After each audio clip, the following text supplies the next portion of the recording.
Irmãos, mais uma vez a paz do Senhor Jesus. Vamos ler a palavra do nosso Deus. Neste instante, vamos abrir a palavra em João, capítulo 12, versículo 37, a seguir. João, capítulo 12, versículo 37 até o 43. A razão da leitura desta passagem se dá pelo fato de que está interligada com os dois capítulos que temos de tratar nesta noite, que é o capítulo 4 e o capítulo 5 do nosso livro, da nossa escola bíblica de obreiros e membros, a santidade de Deus e a obra missionária. Então nós vamos ler esta passagem e a seguir nós faremos menção do capítulo, iniciando pelo capítulo 4 do nosso livro.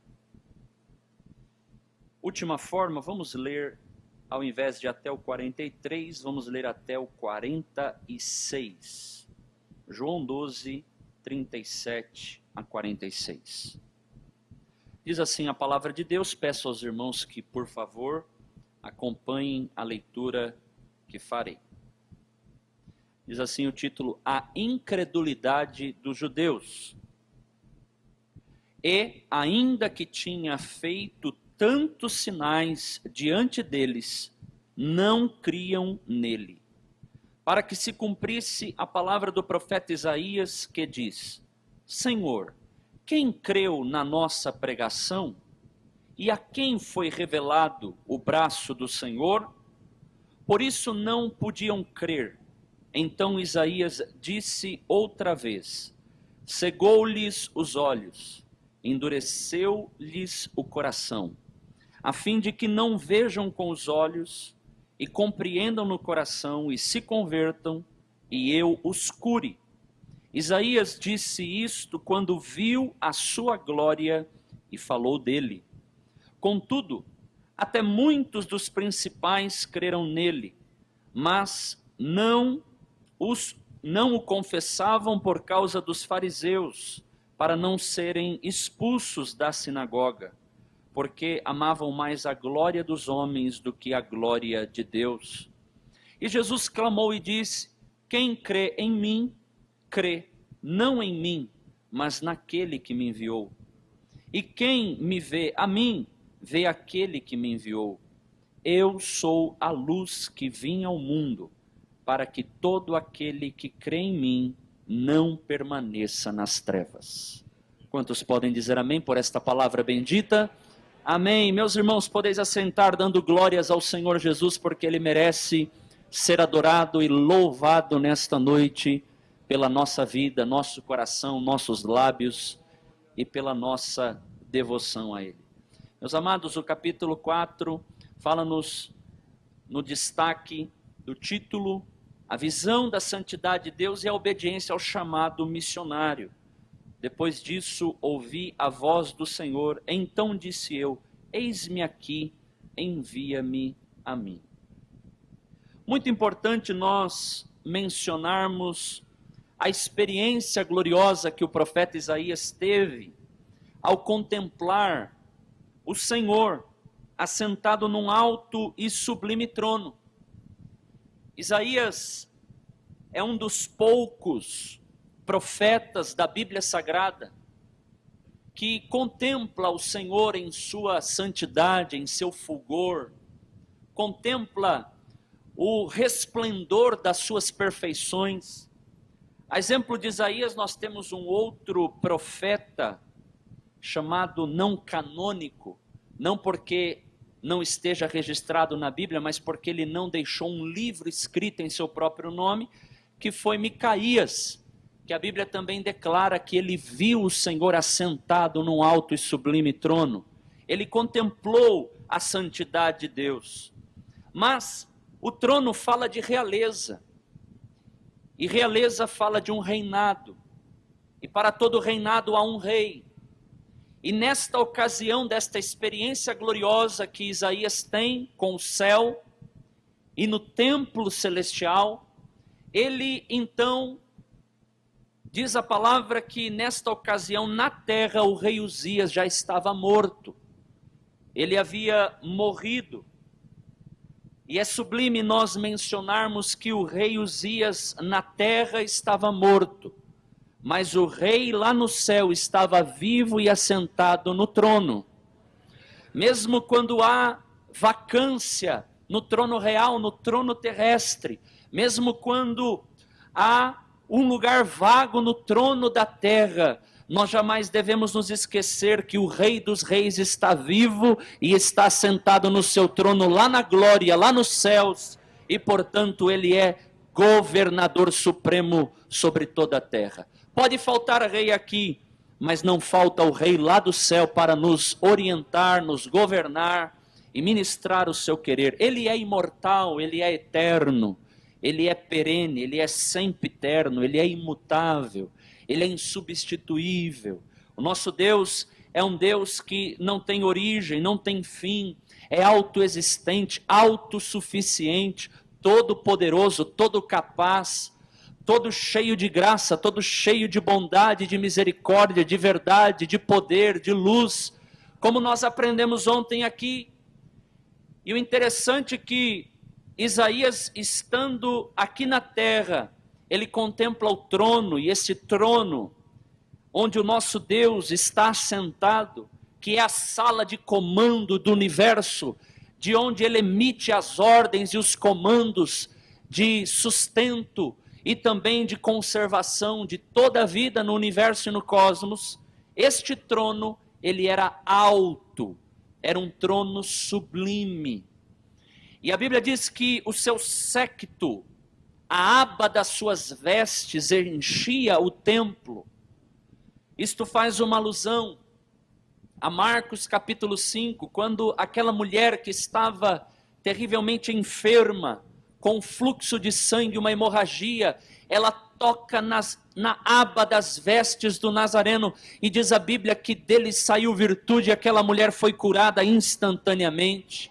É a mesma alusão, porque o apóstolo João escreve no texto que lemos, que Isaías viu a glória de Jesus Cristo, e quem estava neste trono, assentado num alto e sublime trono, era o Rei Jesus, o Rei da glória, o Senhor dos exércitos. Portanto, não há como não admirarmos a grandeza de Deus, e principalmente o seu atributo mais notório, que é a sua santidade. Este é o destaque do capítulo 6. Este atributo precioso de Deus, que faz com que os serafins, no versículo 2, diz que, numa tradução diz que os serafins estavam acima do trono, uma outra tradução diz que ao redor do trono estavam os serafins. Quem são estes seres? São seres, de acordo com o original, seres ardentes, são seres abrasadores, são seres da chamada categoria angelical, da hierarquia angelical, que há uma proximidade que os estudiosos bíblicos atribuem a Apocalipse capítulo 4, verso 8, ao falar dos 4 seres viventes, que também tinham 6 asas. Muito interessante a proximidade, embora haja também diferença. Alguns querem entender que são seres diferentes, mas o que é bonito nós destacarmos é que todo o céu e toda a corte da glória reverencia e adora este Deus que está sentado no trono.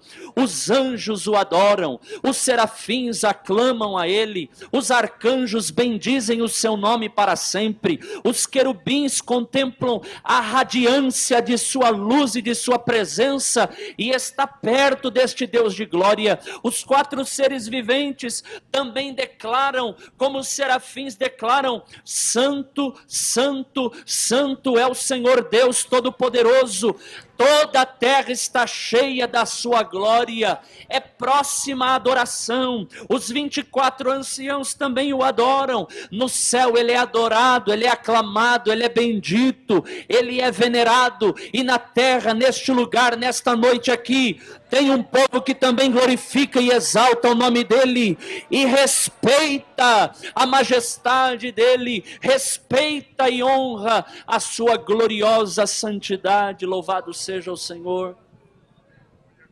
Serafins, e a Bíblia diz que no verso 3, eles clamavam uns aos outros dizendo: Santo, Santo, Santo. Ontem nós ouvimos o pastor Hernandes dizer que quando se diz santo uma vez, se define. Quando se fala santo, santo, se destaca, se realça. E quando diz santo, santo, santo, se leva ao grau máximo, portanto, do superlativo. Este é o modo na linguagem hebraica de se dizer. Todas as vezes que você ler algo na Bíblia, destacando 3 vezes a mesma palavra, santo, santo, santo. Jeremias diz: ó terra, terra, terra. É uma forma de se dizer no superlativo. Ele é o Santíssimo, ele é santo, ele é 3 vezes santo, ele é 1000 vezes santo, ele é santo, ele é santo, ele é santo, ele é santo, ele é santo, ele é santo, ele é santo, ele é santo. E este atributo glorioso, ele é tão tremendo, que eu gosto de enxergar a terra com a perspectiva que o céu olha para ela. O céu olha para a terra e diz: toda a terra está cheia da glória de Deus. Apesar da imundícia dela, apesar da pecaminosidade dela, da miserabilidade, apesar das transgressões dos homens, apesar das iniquidades dos homens, o céu olha para a terra e diz que a terra está tomada pela glória do Altíssimo, pela glória do Todo-Poderoso. Fiquemos com a perspectiva celestial nesta noite. Ah, meu amado, nós muitas vezes nos entristecemos com a impunidade, com a violência, com a injustiça, com a maldade, com o grau baixo da degeneração humana, e nós realmente nos entristecemos, mas este não é o último capítulo da história da humanidade. Deus reverterá, e a Bíblia diz que onde abunda o pecado, superabundará a graça, e nós veremos a glória de Deus enchendo os 4 cantos desta terra. É por isso que nós precisamos fazer missões, para espalhar a glória deste Deus Santo entre os povos, entre as nações, entre as tribos, entre as línguas. E é por isso que toda vez que nós contemplamos a santidade de Deus, nós somos motivados a agir na esfera da tarefa missionária. Muito importante dizer também no verso 3, que cada serafim clamava e dizia para o outro, um ao outro dizia: santo, santo. É como se, quando um declarasse para o outro que o Deus Todo-Poderoso que está sentado no trono é santo, o outro replicava, fazendo um coral, um contracanto: santo, santo, santo, santo, santo. E neste contracanto ele declara a santidade de Deus, clamavam uns aos outros, e a Bíblia diz que no verso 4, os umbrais e os batentes do templo moviam-se e tremiam-se na voz dos serafins. Quando os serafins diziam santo, tremia o templo. Quando eles diziam santo, santo, santo, os umbrais se moviam. E se no céu, quando Deus é chamado e aclamado de santo, o templo celestial treme, porque é que quando nós declaramos santo aqui, este templo também não treme. Se declararmos santo, santo, santo aqui, este templo treme, porque a presença santa dele invade o nosso coração, se espalha nesta casa, e diz a Bíblia que a fumaça enchia aquele templo, como que um incenso, como um resultado, não que seja um pó, não é pó batido e levantado, não, é uma fumaça, é um incenso, muito interligado com a ideia do lugar santíssimo do tabernáculo. Quando o sumo sacerdote, uma vez ao ano, ele adentrava, vencendo ali o caminho do átrio exterior, depois do lugar santo, cruzava o véu e adentrava num local onde estava tomado de incenso, e ali a glória de Deus se manifestava, naquele lugar onde aparentemente não se enxerga com olhos humanos, mas é impossível não se constatar a notoriedade da presença santíssima de Deus, da glória de Deus. Então é bom, meu amado irmão, minha amada irmã, se nós estamos aqui neste santuário consagrado ao Senhor, declare a santidade dele, para que este lugar seja tomado com a presença augusta, sacrossanta do nosso amado e poderoso Deus.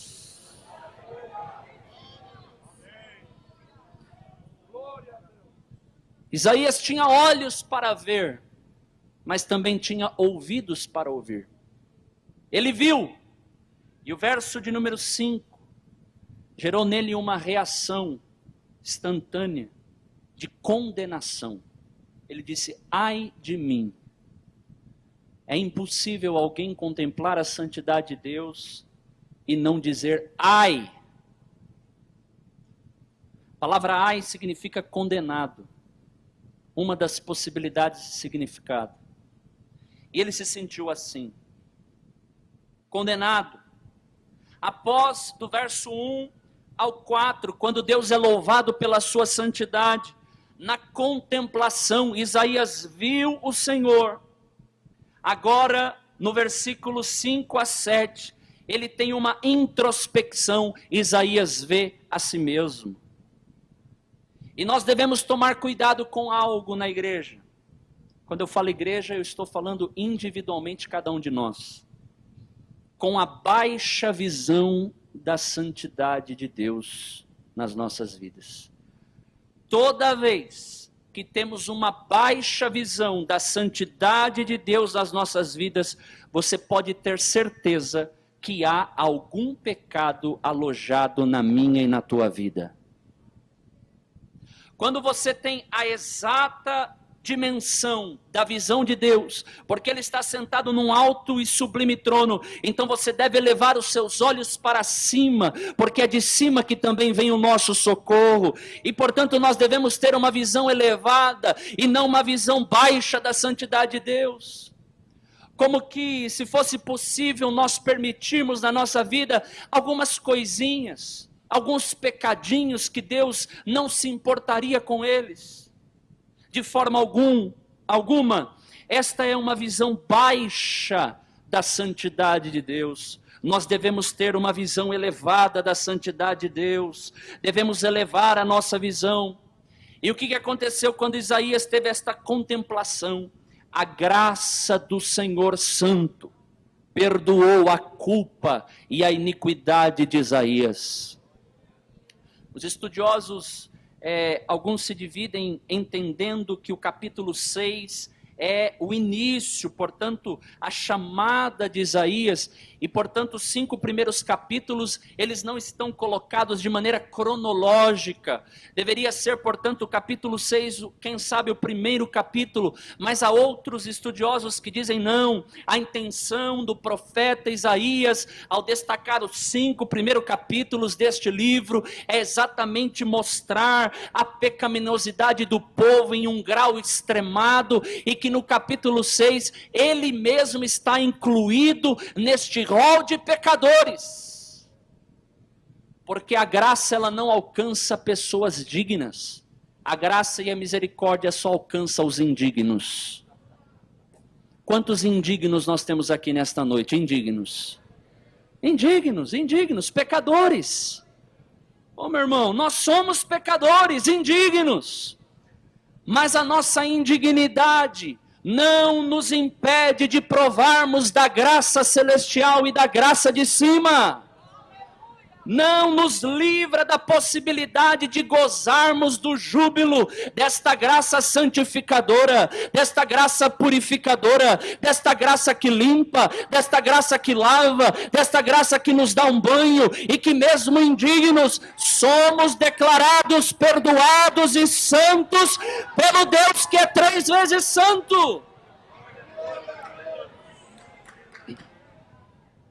Você já parou para pensar que o único profeta do Antigo Testamento que teve um serafim envolvido na preparação da sua chamada e vocação profética foi Isaías?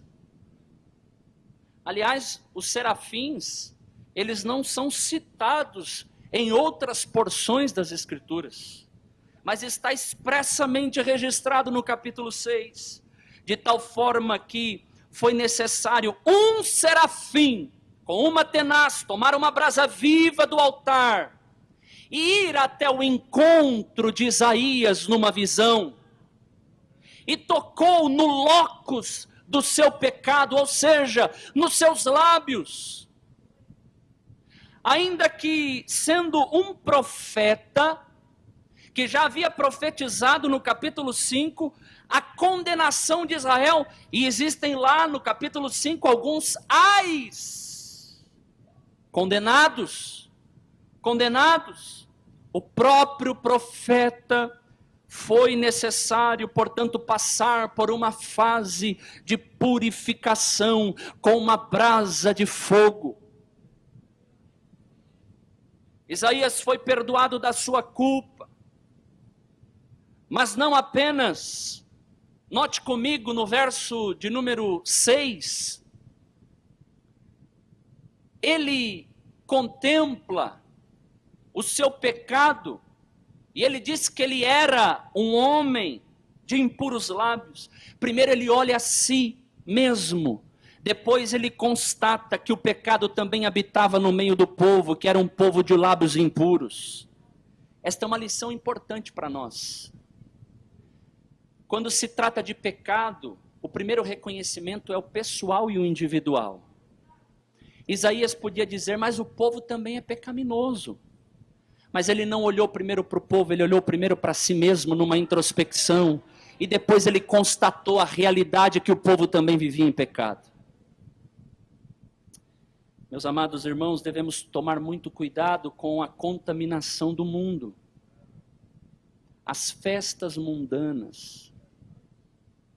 É triste contemplar que até mesmo nos nossos arraiais, por assim dizer, em momentos quando se celebra um matrimônio, um casamento, quantos sacerdotes aqui do altar que já tiveram esta experiência tão trágica, constrangedora, fazem o casamento, ministram a bênção do Senhor, oram, impetram a bênção matrimonial, e tem alguns pastores que têm vontade de sair correndo para não ficar na festa. Porque na festa rola cada música, bebida alcoólica à vontade. O povo sai com a perna bamba. É o povo da aliança. Eu estou falando alguma coisa alienígena aqui, de extraterrestre? Então você, meu amado, pai, mãe, você querido noivo, noiva, atente-se para isso. O nosso Deus é santo até nas festas de casamento, viu?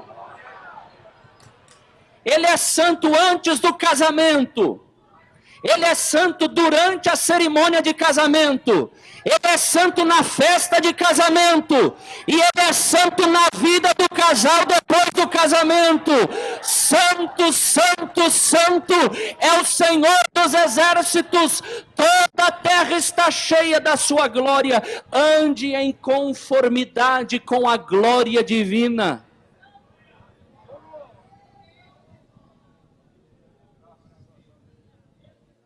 Isaías nos dá este exemplo. Primeiro, enxergue o seu pecado. Não aponte o pecado de ninguém.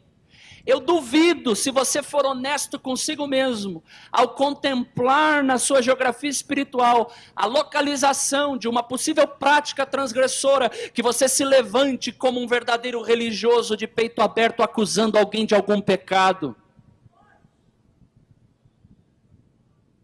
Muitos pregadores e pastores, inclusive hoje, existem alguns pecados que são escondidos, como o pastor Hernandes ministrou ontem aqui. Muitos pregadores e pastores até, e desculpem o tom de irreverência, não pregam algumas doutrinas na igreja, por saberem que são transgressores das mesmas doutrinas. Ou seja, não possuem autoridade de vida e caráter para pregar contra os pecados que tais doutrinas censuram.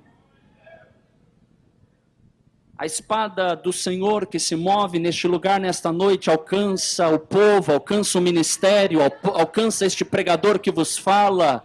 A graça misericordiosa de Deus banha a gente nesta noite com a sua palavra que é limpa, que é pura, e que quer santidade no altar, que quer santidade no meio do seu povo, que quer santidade nas recâmaras secretas, que quer santidade no lugar escuro da alma, que quer santidade nos quartos e nos porões da nossa existência.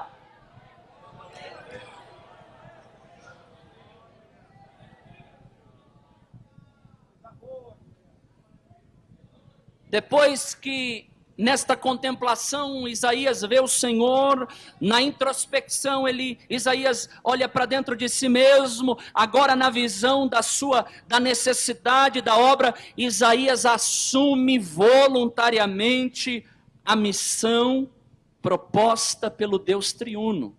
Verso de número 8. A quem enviarei? Pergunta do Deus Pai. E quem há de ir por nós? Indagação da Trindade. E aqui, brevemente falando sobre a obediência vinculada à santidade de Deus. Esta foi a intenção do nosso pastor quando estabeleceu a temática desta escola bíblica de obreiros e membros. A santidade de Deus, que os serafins e toda a corte angelical reconhece, passa e atinge o profeta,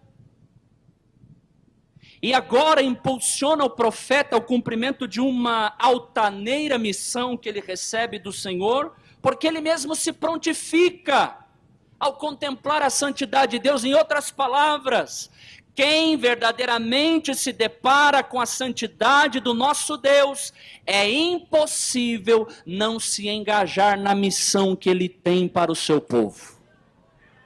É impossível. E a prontidão de Isaías, quando ele mesmo diz, eis-me aqui, envia-me a mim, a obediência. Só os filhos da obediência cumprirão a tarefa missionária. E aqui eu vou frisar, nem que seja ao terceiro grau ou ao último grau de confirmação, portanto no superlativo. Os filhos da obediência, só eles cumprirão a tarefa missionária. Os filhos da obediência, só eles cumprirão a tarefa missionária. Essa semana eu ouvi uma mensagem do pastor Gesiel, da década de 80, e ele disse uma frase: o lazer da igreja é o fazer do Espírito. O lazer da igreja é o fazer do Espírito. Até no nosso lazer, nós temos contentamento em fazer aquilo que o Espírito nos manda e nos ordena. Missões, ide, tarefa missionária, tarefa evangelística. Pastor Elias Crossi, no comentário do livro, deste opúsculo, ele diz que a obediência aparente é desobediência. A obediência parcial é desobediência. E aqui eu digo algo, cuidado, para mim e para vocês, cuidado com o orgulho da obediência. Cuidado com o orgulho da humildade. Parece um contrassenso, né, de termos, mas aqui é no sentido figurado. Cuidado com o orgulho da santidade. É uma arma traiçoeira de se admitir esse tipo de consciência. Não existe no reino, como destacou aqui o pastor Elias Cross, na página de número 48, me permitam ler este parágrafo, porque é de suma importância para o nosso entendimento. Muitas vezes agimos com uma certa lei de compensação, ou psicologia de compensação. Deduzimos que por sermos obedientes em muitas coisas que o Senhor nos pede, então temos o direito, entre aspas, de falharmos em algumas outras coisinhas. Entretanto, a desobediência praticada em qualquer área das nossas vidas anula a obediência que sustentamos em outras. É isso mesmo. Ou alguém é totalmente obediente ou é desobediente, pois não há obediência parcial. Portanto, somente os filhos da obediência cumprirão a tarefa missionária. Para nós encerrarmos, como não existe esta tal lei de compensação no reino de Deus, então eu preciso saber que Ele é santo e que Deus quer e requer a santidade. Disse isto aqui no mês de outubro, por ocasião do mês da Reforma Protestante, que quando nós lemos o Antigo Testamento, principalmente os profetas da justiça de Deus, Amós, Miqueias e outros, até mesmo o próprio Isaías, o próprio Jeremias e Ezequiel, nós encontramos israelitas nominais. Quando você olha para a história da igreja ocidental, que inclui na sua maioria, na sua maior parte, a Igreja Católica Apostólica de Roma, nós encontramos católicos nominais. E 500 anos pós-reforma, neste 500º ano, nós estamos, parece que, observando evangélicos nominais. Israelitas nominais, católicos nominais e também evangélicos nominais. Ele quer santidade e requer santidade. Esta palavra não vem aqui para te ofender e para te acusar, ela vem para te convencer pela voz do Espírito que é doce, mansa e suave. Não existe aqui por parte de qualquer dos corações destes amados a intenção de sermos delegados ou fiscais ou promotoria de acusação da fé de ninguém. Então veja estas três fases da contemplação, da introspecção, da visão e por fim, versículo 9 e 10, a cegueira do povo de Israel. Um povo obstinado. E eu confesso aos irmãos que fui ler e encontrei que a expressão do verso 9 e 10, ela se repete 6 vezes no Novo Testamento. Dentre elas, a que lemos hoje em João 12. Se repete 6 vezes.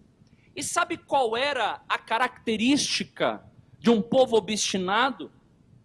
Era a razão e o reflexo de um pecado que Israel cometia, e cometia muito bem, que era o pecado da idolatria.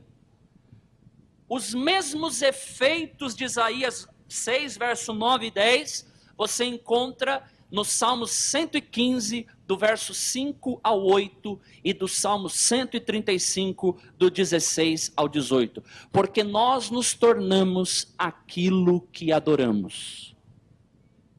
Se a gente adora ídolo, que tem olhos físicos, mas não vem, pelo menos obra das mãos dos homens. Se eles têm ouvidos, mas não ouvem, têm nariz, mas não podem cheirar, têm mãos, mas não apalpam, o povo idólatra e os israelitas idólatras se tornavam aquilo que adoravam, como os ídolos. O que eu quero dizer, que parece dura esta mensagem, porque num primeiro momento, quem de nós gostaríamos de ter uma chamada profética para um ministério como este, pastor Ricardo? Se alguém perguntasse, Isaías, qual vai ser seu ministério? Sabe qual vai ser meu ministério? Eu vou pregar, eles vão ouvir, mas eles não vão entender nada. Eu vou pregar, eles vão ver, mas não vão perceber nada. Eu vou pregar, mas eles não vão se converter. Eu vou pregar, mas eles não serão curados. Eu vou pregar e eles não serão salvos. Quem aqui gostaria de receber um ministério profético como este? Sem resultados aparentes, exteriores. Então o que está acontecendo aqui no verso 9 e 10, nada mais é do que um julgamento de Deus contra Israel e, portanto, contra o pecado da idolatria. O pecado se tornou crônico na nação de Israel, se tornou, portanto, um povo obstinado. É muito interessante o paradoxo, porque enquanto o profeta Isaías vê o Senhor Santo e ouve a voz do Senhor, Israel não vê e Israel não ouve nada. E aqui vale a palavra do pastor Warren Wiersbe quando comenta que Deus não endurece deliberadamente o coração dos pecadores, nem os ensurdece, nem os cega ao seu bel prazer, ao seu próprio capricho. Deus não quer isto.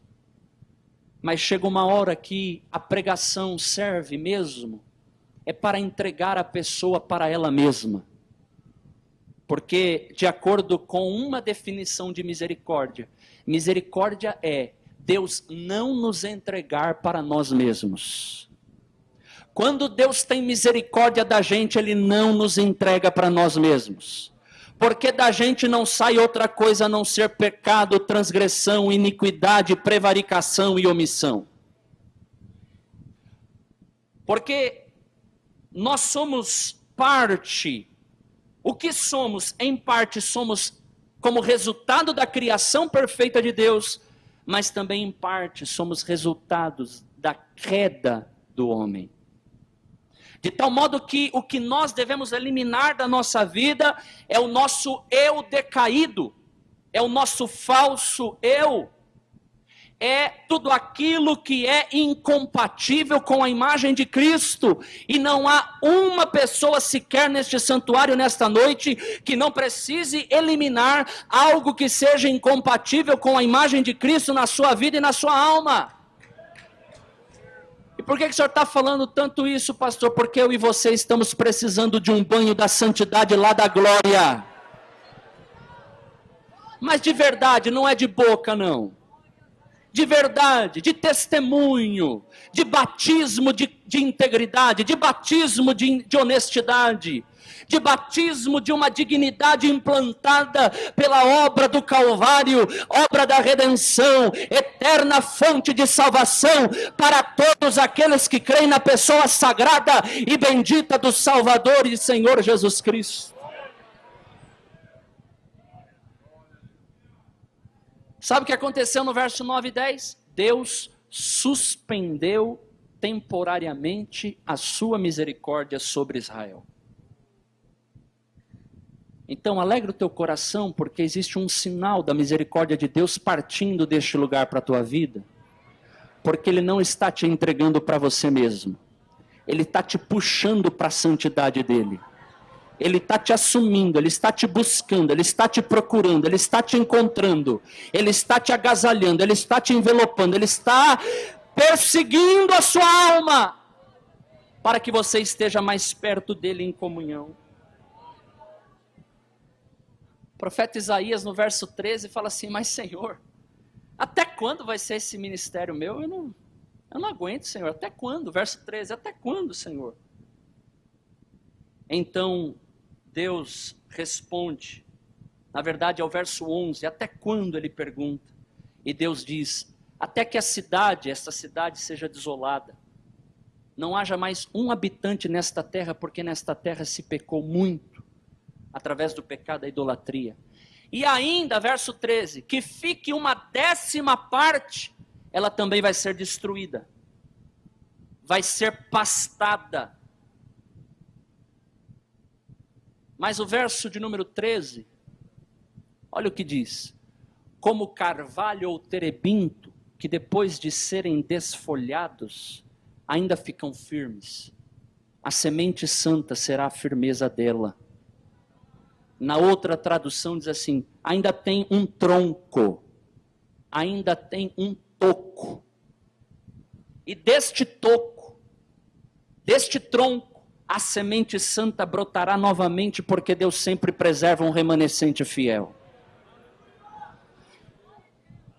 A gente aqui tergiversando um pouco o contexto, Isaías, eu não sei se você vai chegar o tempo de contemplar este soerguimento da nação de Israel, eu não sei, mas uma coisa eu sei, que Isaías começa a ter um redimensionamento do seu ministério profético a partir desta experiência sublime com a glória e a santidade e a grandeza de Deus, que ele começa a profetizar sobre o servo sofredor, o santo servo de Deus, chamado Jesus, falou sobre as agruras e sofrimentos do Messias, falou também sobre a glória do reino futuro, da era vindoura, falou sobre a glória do Nazareno, e ele então começa a exercer um ministério de maior impacto entre as nações. Por que pregar assim, sem geração de resultados? Grave este pensamento: ministério profético ou pastoral não é medido pelo sucesso exterior, mas sim pela fidelidade interior ao Senhor. De modo que nós vemos nesta passagem, Deus, santidade, seres santos, um profeta curado pela graça, perdoado, tornado santificado. Encontramos um povo que agora vivenciava uma cegueira, estava obstinado, mas ainda não era o fim. Ainda não é o fim. Ainda não é o fim. A Bíblia diz, se não me engano, Romanos 11, verso de número 13, que a plenitude de Israel será algo glorioso. Não, a Bíblia diz sobre a plenitude dos gentios, mas muitas vezes a gente se esquece de falar da plenitude de Israel. A árvore sagrada da salvação era Israel. Se nós somos a oliveira brava enxertada na verdadeira oliveira, e a verdadeira oliveira foi deixada de lado por um tempo, quem somos nós para nos arvorarmos de maneira orgulhosa e acharmos que se levarmos qualquer tipo de vida, nós não seremos cortados desta árvore sagrada da salvação? Foi o que Paulo nos adverte. Pelo menos ele fala da possibilidade disto. Não sei se da realidade, mas da possibilidade ele fala. Como que uma advertência para a igreja. Igreja do Senhor, neste 36º aniversário, e nesta celebração, e nesta Ebom, eu convido a todos a repensarem o modo de cristianismo que nós estamos levando. Porque se realmente vivermos em santidade com testemunho do Senhor, é impossível nós cruzarmos os braços e não nos ativarmos na tarefa primordial da igreja, que é a obra missionária. Que a santidade de Deus impulsione e inspire a tua obediência. Que a santidade de Deus motive a tua prontidão. Que a santidade de Deus inspire a tua pregação. Que a santidade de Deus seja o conteúdo da tua mensagem. Que a santidade de Deus seja o cerne do teu ministério. Que a santidade de Deus seja um atributo visível na tua vida, na tua conduta, nos teus lábios, no teu ouvido, na tua audição, nos seus 5 sentidos, no teu espírito, na tua alma, no teu coração, na tua mente, nos teus olhos, nas tuas mãos, nos teus pés. Vai, missionário, e proclame a santidade de Deus. Os povos precisam saber que Ele é santo, santo, santo. É o Deus Todo-Poderoso. Toda a terra está cheia da sua glória. Glorifiquem ao Santo dos Santos.